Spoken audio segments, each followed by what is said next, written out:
Hello students, मैं सत्येंद्र शर्मा।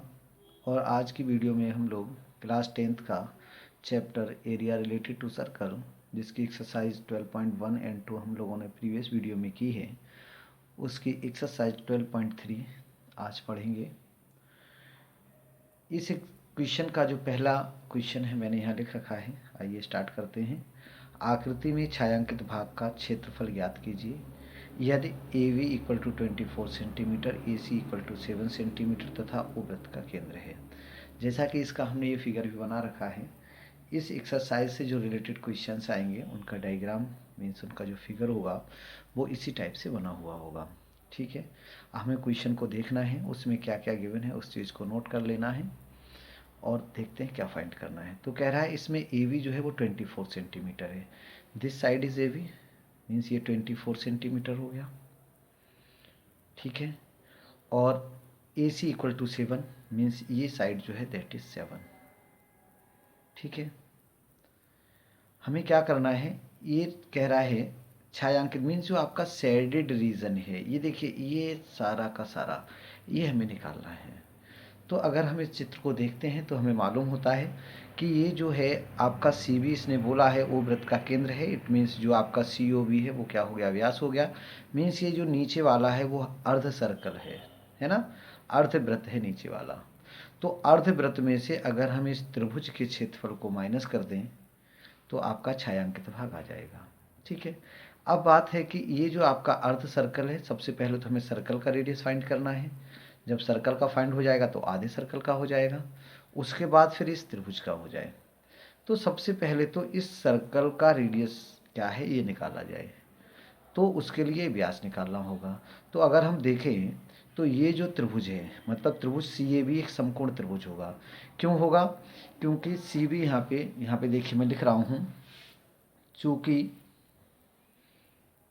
सी O B वृत्त का व्यास है, वृत्त का व्यास है। ठीक है, इसलिए कोण सी ए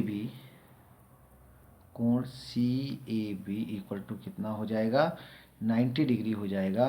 क्योंकि अर्धवृत्त का कोण, अर्धवृत्त में बना कोण कैसा होता है, अर्धवृत्त में बना कोण कैसा होता है, समकोण होता है।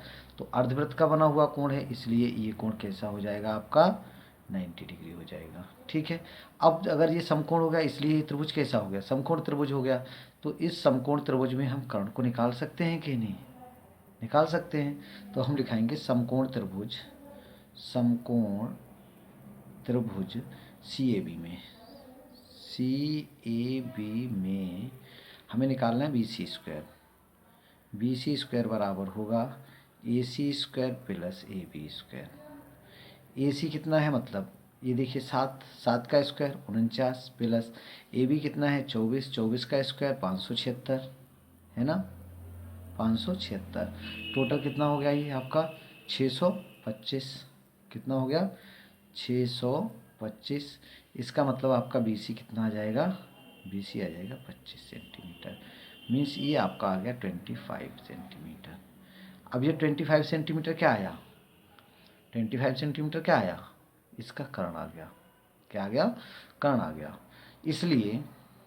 इसलिए वृत्त की त्रिज्या, सब हमने क्यों निकाला, हमें वृत्त की त्रिज्या मालूम हो जाए। आर बराबर कितना होगा 25/2 सेंटीमीटर। अब हमें निकालना है, अब हमें क्या करना है, अब हमें निकालना है इस छायांकित भाग का क्षेत्रफल। क्या करना है, छायांकित भाग का क्षेत्रफल। तो देखो भी इसे स्टार्ट करते हैं। अब छायांकित भाग का क्षेत्रफल, छायांकित भाग का क्षेत्रफल, छायांकित भाग का क्षेत्रफल होगा अर्धवृत्त का क्षेत्रफल, अर्धवृत्त का क्षेत्रफल माइनस त्रिभुज मीन्स समकोण त्रिभुज सी ए बी का क्षेत्रफल। ठीक है। अब देखो अर्धवृत्त का क्षेत्रफल क्या होगा बेटा, पाई आर स्क्वायर बटे 2 या 1/2 पाई आर स्क्वायर, माइनस समकोण त्रिभुज का क्षेत्रफल क्या होता है, 1/2 लंब गुणा आधार, हाँ यही होता है। तो 1/2, यहाँ जो आपका पाई है, पाई का वैल्यू अब यहाँ पे हम लोग पाई का वैल्यू 22/7 रख लेते हैं। चलो अगर क्वेश्चन गिवन है नहीं तो 22/7 गुणा आर स्क्वायर, आर कितना है 25/2 गुणा 25/2 माइनस 1/2 लंब, देखो इनमें से किसी एक भुजा को बेटा लंब मान लेंगे, एक को आधार मान लेंगे, तो हम लिख लेते हैं 7 गुणा 24। ठीक है, बस इसको हमें हल करना है, और हमें अपने इसका आंसर मिल जाएगा।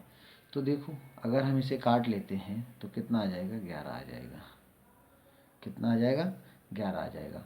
25 25 कितना होता है, 625, 25 25 625, और उसकी 11 से और गुणा कर लेंगे, 625 और जब 11 की गुणा करेंगे बेटा तो आ जाएगा ये 68 75। ठीक है, बटे 68 75 बटे 7 7 दूनी 14 दूनी 28 माइनस ये कितना हो जाएगा, देखो इसे काट लो 12, कितना हो जाएगा ये 84, कितना हो जाएगा 84, तो 84 बटे हम रख लेते हैं 1। अब क्या करना है, या तो इसको पॉइंट में निकाल लो या फिर इसका एलसीएम ले लेते हैं। इसका एलसीएम आ जाएगा 28, है ना। यहाँ हो जाएगा आपका 68 75, इनकी गुणा करके देखना बेटा, इसका जब इसकी एलसीएम लोगे 28 हो गया तो इसकी गुणा कर लेंगे यहाँ, मीन्स 28 और किसकी, 28 और 84 की, जब इसकी हम गुणा करेंगे फाइनली हम यहाँ पे गुणा करके लिख देते हैं 2352 आएगा। आप देख लेना इसे गुणा करके 2352। ठीक है, घटा के इसे लिख दीजिए, जो आ जाए वही आंसर हो गया। इसे जब आप घटा के लिखेंगे तो आप आएगा 45 23, कितना 45 23 बटे 28 सेंटीमीटर स्क्वायर, है ना। 5 में से 2 गया 3 बचा, 7 में से 5 गया 2 बचा, 8 में से 3 गया 5 बचा, और 6 में से 2 गया 4, हाँ ये आ जाएगा इतने सेंटीमीटर स्क्वायर। बस इन क्वेश्चंस में बेटा केवल कैलकुलेशन होती है, लेकिन एग्जाम में एक क्वेश्चन आना भी है एक्सरसाइज से, तो बस कैलकुलेशन जो भी करो, हमने यहाँ पे तो ये सारी कैलकुलेशन जो की है वो मोबाइल से करके लिख दी है। आप इसको अपने कॉपी पेन से एक रफ पेज रखिए, जब भी इस एक्सरसाइज को करो, किसी भी आपको कोई भी गणना, जैसे हमने यहाँ कर लिया 28 84 की गुणा कर ली है, इस बार बनाएगी, बट आपको क्या करना है, गुणा को करके देखना है। ठीक है, ओके। अब बढ़ते बेटा हम लोग आगे, देखिए क्वेश्चन नंबर 2, यह है पूरा क्वेश्चन नंबर 2। आकृति में छायांकित भाग का क्षेत्रफल ज्ञात कीजिए। यदि केंद्र O वाले दोनों संकेंद्रीय वृत्तों की त्रिज्याएं क्रमशः 7 सेंटीमीटर 14 सेंटीमीटर है तथा कोण POQ 40 डिग्री है। देखो यहाँ पे ये बेटा आपका एक चित्र बनाया है, ये दो आपके संकेंद्रीय वृत्त होते हैं। संकेंद्रीय वृत्त वो होते हैं जिनका केंद्र एक ही हो। यहाँ कह रहा है ना छायांकित, शब्द इसने यूज किया छायांकित, बट यहाँ छायांकित नहीं है, तो हम आपको बता दें कि ये वाला पार्ट जो है इसका बस इतना छाया, मतलब बस इतना हमारे लिए ज्ञात करना है बेटा, है ना। सिर्फ ये पार्ट जो है वो हमारे लिए ज्ञात करना है, इसी का हम जब निकालेंगे इसी से हमारा चल जाएगा। आइए अब हम आपको इसे स्टार्ट करते हैं। जब कभी भी हमें इस टाइप के क्वेश्चन करने हो तो यहाँ पे देखिए 2 सेक्टर बन रहे हैं, मतलब 2 आपके वृत्त त्रिज्यखंड बन रहे हैं। एक त्रिज्यखंड बन रहा है आपका POQ और एक बन रहा है ROS। इसके बिटवीन ये एरिया जब हमें फाइंड करना है तो इसके लिए हम क्या करेंगे, बड़े वाले त्रिज्यखंड से छोटे वाले त्रिज्यखंड का क्षेत्रफल माइनस कर देंगे, जो आ जाएगा वही हमारा आंसर होगा। तो देखो यहाँ पे बेटा 2 चीज़ें दी हैं, त्रिज्यखंड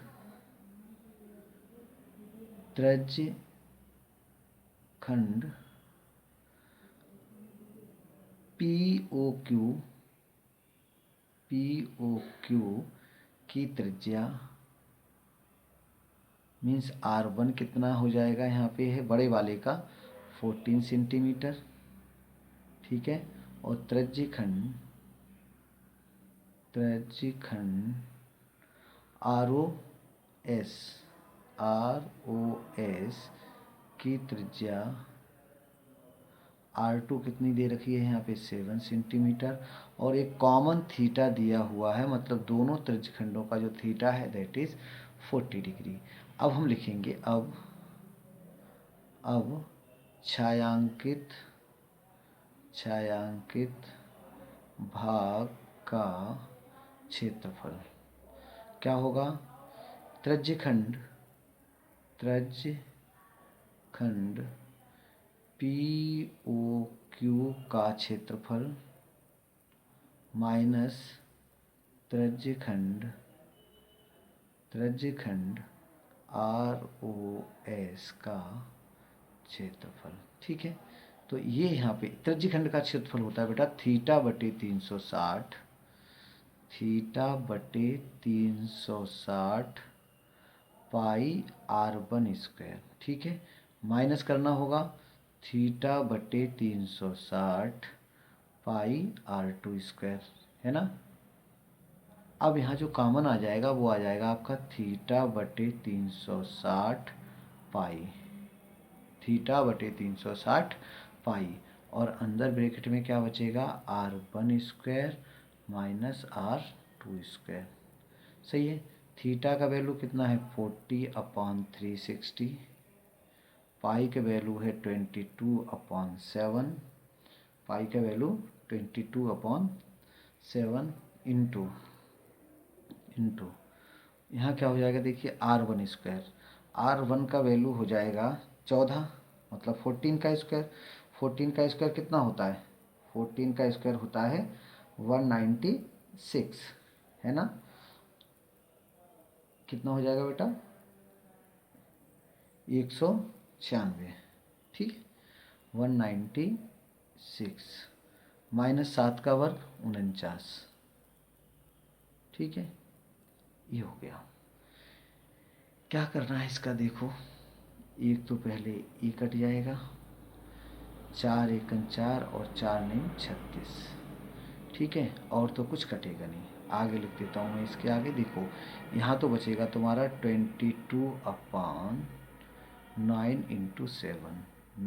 × 7, यहाँ क्या बचेगा वो लिख लो। तो 16 में से 9 गया, 7 बचा, और यहाँ कितना बचा आपका 18, है ना। 18 में से 4 गया 14, कितना बचा 14। ये क्या भी कट जाएगा, है ना। आई थिंक अभी कट ही सकता है, तो काट लेते हैं इसे। देखो 7 दूनी 14, 7 से काट रहा हूँ, 7 दूनी 14, 7 एकन 7, अभी 3 से और कट जाएगा, 3 3 9 और 3 7 21, ठीक है। ऊपर मल्टीप्लाई कर लो तो 7 दूनी 14 और 1 15, मतलब ऊपर तो आ जाएगा 22 7 154 बटे 3, क्या आएगा centimetre square. I think question समझ में आ गया होगा। यहाँ पे आपके 2 सेक्टर बन रहे हैं, तो बड़े वाले सेक्टर से छोटे वाले सेक्टर का एरिया जब हम माइनस करेंगे तो हमारा जो रिक्वायर्ड एरिया है वो हमें मालूम हो जाएगा, ठीक है। उसके बाद बेटा क्वेश्चन नंबर 3, क्वेश्चन नंबर 3 को आपको स्वयं करना है। क्या है क्वेश्चन नंबर 3, मैं आपको खाली शॉर्ट में बता दे रहा हूँ। क्वेश्चन नंबर 3 में इन्होंने एक ऐसे स्क्वायर बनाया है, ठीक है। क्या बनाया है, स्क्वायर बनाया है, और उसके इधर उधर इन्होंने 2 सेमी सर्कल निकाल दिए, ठीक है। और आपसे पूछा है कि आप ये एरिया फाइंड करिए।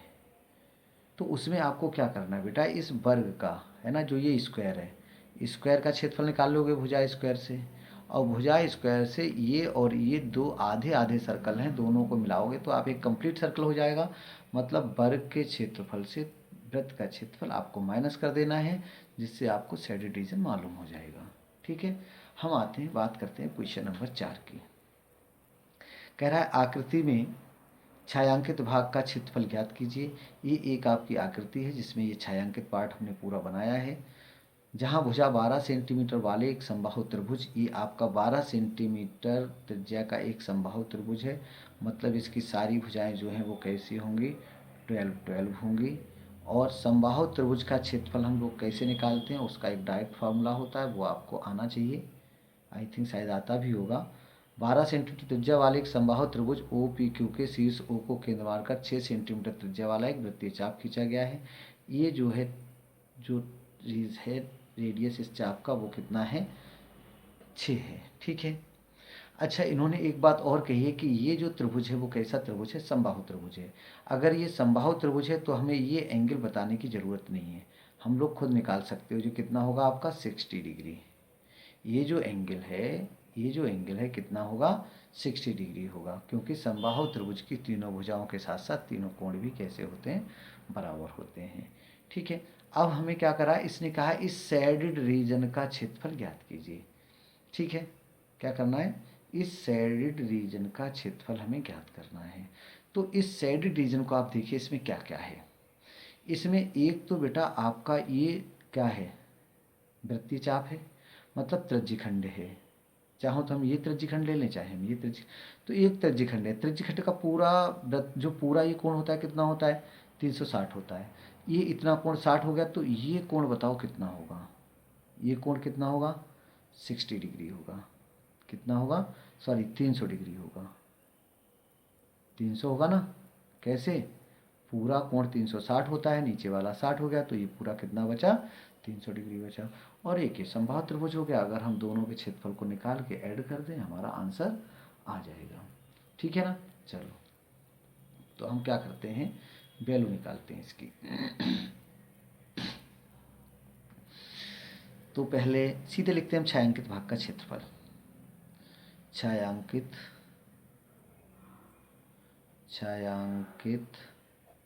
भाग का क्षेत्रफल। बेटा ये चित्र जो है वो क्वेश्चन में बना होगा, आपको दोबारा बनाना है। हमने इसे दो बार नहीं कंस्ट्रक्ट किया, एक बार जो क्वेश्चन दिया था उसी का हमने सोल्यूशन में हल कर लिया, मतलब यूज़ कर लिया है। आप लोग क्या करोगे, इसे दोबारा बना लेना, उसके बाद कुछ विशेष लिखना होगा।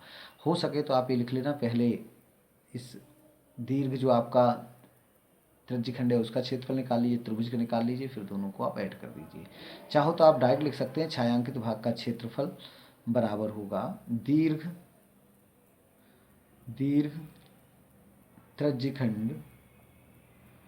त्रिज्यखंड का क्षेत्रफल माइनस समबाहु त्रिभुज का क्षेत्रफल।